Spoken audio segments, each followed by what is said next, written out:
श्री शिवाय नमस्तुभ्यम। हर हर महादेव भक्तों, ओम नमः शिवाय। जैसे कि दोस्तों आप लोग जानते हो, गुप्त नवरात्रि चल रही है, आषाढ़ माह चल रहा है। आषाढ़ माह की जो गुप्त नवरात्रि होती है वो शुरू हो गई है। और इस गुप्त नवरात्रि में अगर ये उपाय कर लेते हो तो जो भी मनोकामना को लेकर ये उपाय कर रहे हो वो आपकी मनोकामना भोले भंडारी बहुत शीघ्र ही पूर्ण कर देंगे।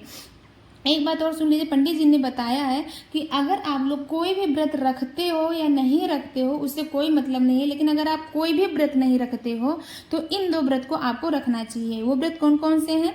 पहला तो आपको शिवरात्रि रखना चाहिए, और सेकंड नंबर पर आपको जो सावन माह के सोमवार होते हैं वो अवश्य रखने चाहिए। ये दो व्रत रख लेते हो तो जितने भी साल में शिवरात्रि और ये सोमवार पड़ते हैं वो नहीं रखे होंगे तो उसका फल आपको संपूर्ण प्राप्त हो जाएगा। तो ध्यान रखना, सावन का पावन महीना आने वाला है और इस सावन के सोमवार को आप लोग जरूर उठाएं, जरूर व्रत करें। उपाय क्या है?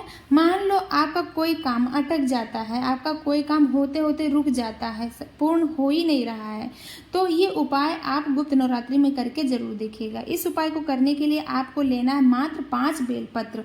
ध्यान रखना, बेलपत्र कटी वटी नहीं होनी चाहिए, ना कटी हो ना फटी हो। उसके बाद क्या करना है, आपको लेना है 1 लोटा जल। इन दोनों चीज़ों को लेकर आपको जाना है शिवालय, और शिवालय जाकर आपको उत्तर दिशा की तरफ मुख करके आपको बैठ जाना है।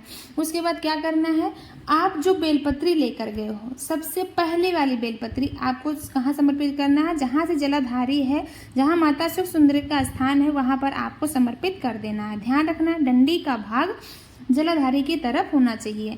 उसके बाद जो सेकंड वाली बेलपत्री है, दूसरी नंबर की बेलपत्री, उसी के ऊपर चढ़ाना है, लेकिन ध्यान रखना थोड़ा सा आगे करके चढ़ाना है।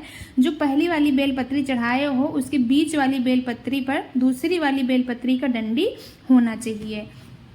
ऐसे आपको उसके थोड़ा सा आगे तीसरी बेलपत्री चढ़ाना है, जहाँ माता अशोक सुंदरी के स्थान है वहीं पर आपको चढ़ाना है। जहाँ 2 बेलपत्री चढ़ा चुके हैं थोड़ा सा आगे होके फिर तीसरी वाली बेलपत्री आपको चढ़ाना है। डंडी का भाग उसका जो सेकंड वाली बेलपत्री है उसके बीच वाली पत्ती पर होना चाहिए। ऐसे करके आपको 5 बेलपत्री माता अशोक सुंदरी की जगह स्थान पर आपको चढ़ा देना है। उसके बाद जो आप 1 लोटा जल लेकर गए हो उस जल को आपको शिवलिंग के ऊपर समर्पित करते हुए आपकी जो भी मनोकामना है वो भोले भंडारी से आपको बोल देना है, और आपकी मनोकामना भोले भंडारी बहुत शीघ्र पूर्ण कर देंगे। पंडित जी ने बताया अगर ये उपाय आप कर लेते हो तो 2 से 2.5 महीना लगेंगे आपकी मनोकामना पूर्ण होने में, लेकिन मैं गारंटी के साथ कहता हूँ कि ये मनोकामना आपकी बहुत शीघ्र पूर्ण हो जाएगी 2 महीने के अंदर अंदर। लेकिन उपाय करने से पहले एक बात और बता दूं कि आप लोग कोई भी उपाय करना भोले भंडारी के ऊपर विश्वास करके श्रद्धा के साथ आप उपाय करना, भोले भंडारी आपकी मनोकामना पूर्ण करेंगे ही करेंगे। अगला उपाय जो कि मनोकामना पूर्ति उपाय है, अगर कोई भी मनोकामना को लेकर ये उपाय कर रहे हो तो आपकी मनोकामना वो बहुत शीघ्र पूर्ण हो जाएगी। इस उपाय को करने के लिए क्या चाहिए आपको? मात्र 2 बेलपत्र और 2 फूल। एक फूल आपका लाल होना चाहिए और एक फूल सफेद होना चाहिए। इन दोनों सामग्री को लेकर आपको जाना है शिवालय।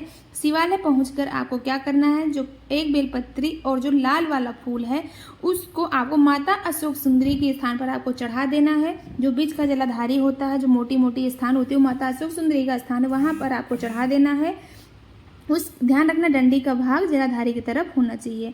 दूसरी बेलपत्री और सफ़ेद फूल, इन दोनों को शिवलिंग के ऊपर चढ़ा देना है। ध्यान रखना जिस दिशा में आप बैठे हो अपने मुख के विपरीत दिशा में डंडी का भाग होना चाहिए, वहां चढ़ा देना है। और जो भी आपकी मनोकामना है, जो भी मनोकामना को लेकर ये उपाय किए हो, बाबा से बोल देना है, भोले भंडारी आपकी मनोकामना बहुत शीघ्र पूर्ण कर देंगे। ये उपाय आप किसी भी सोमवार को कर सकते हो। अगर इस सोमवार न कर पाओ, गुप्त नवरात्रि में न कर पाओ, तो सावन का सोमवार आने वाला है, बहुत दिनों से आपका जो कार्य नहीं हुआ है उस कार्य को लेकर आप सावन के सोमवार में ये उपाय जरूर करिएगा। अगला उपाय जो कि मनोकामना पूर्ति उपाय है, और ये एक विशेष नाम लेकर करना है। ये नाम है द्विजेश्वर महादेव। द्विजेश्वर महादेव का नाम लेकर ये उपाय कर लेते हो तो जो भी आपकी मनोकामना होगी वो बहुत शीघ्र पूर्ण हो जाएगी। पंडित जी ने बताया है कि अगर ये उपाय आप कर लेते हो श्रद्धा के साथ, विश्वास के साथ, तो 5 से 6 दिन लगेंगे आपकी मनोकामना पूर्ण होने में। तो क्या करना है, मात्र आपको 1 लोटा जल लेना है, और उस 1 लोटे जल को लेकर आपको जाना है शिवालय। शिवालय पहुंचकर जहाँ से जल बहकर जाता है उस रास्ते से आपको चढ़ाते हुए एक धारा में शिवलिंग के चारों तरफ चढ़ाते फिर उसी जहाँ से आप शुरू किए हो वहाँ तक आपको चढ़ाते हुए जाना है। उसके बाद वहाँ से फिर आपको वापस आना है चढ़ाते चढ़ाते, जहाँ तक शिवलिंग है जहाँ आप बैठे हो वहाँ तक आपको चढ़ाना है। ऐसे चढ़ा के आपको द्विजेश्वर महादेव का नाम लेकर जल चढ़ाना है और जो भी आपकी मनोकामना होगी भोले भंडारी से प्रार्थना करना है, बोलना है द्विजेश्वर महादेव का नाम लेकर। द्विजेश्वर महादेव आपकी मनोकामना 5 से 6 दिन में अवश्य पूर्ण करेंगे। लेकिन उपाय करने से पहले मन में एक विश्वास रखना है कि हमारी मनोकामना भोले भंडारी अवश्य पूर्ण करेंगे।